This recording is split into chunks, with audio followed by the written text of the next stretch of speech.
Mapagpalang araw po sa lahat ng ating mga viewers. Lalong-lalo na po sa ating mga SSS members at pensioners. Welcome po sa aking YouTube channel. Sa video po na ito, ating sasagutin ang katanungan ng ating viewer. Narito po ang tanong.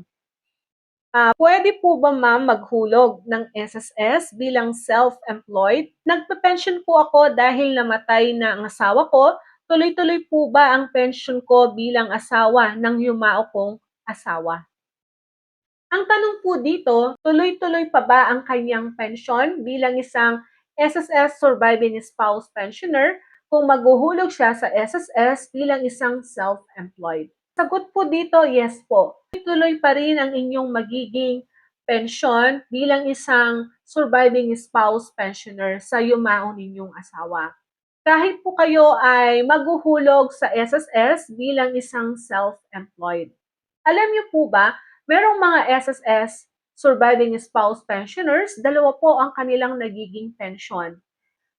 Isa bilang isang surviving spouse pensioner at ang isang pension na nakukuha nila ay ang kanilang sariling pension bilang isang retirement pensioner. So, pwedeng-pwede po yan. May mga pensioners po na ganyan.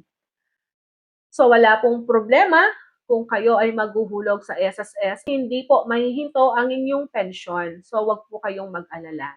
So, yan lamang po ang ating information sa ngayong araw na ito. Have a nice day and God bless us all.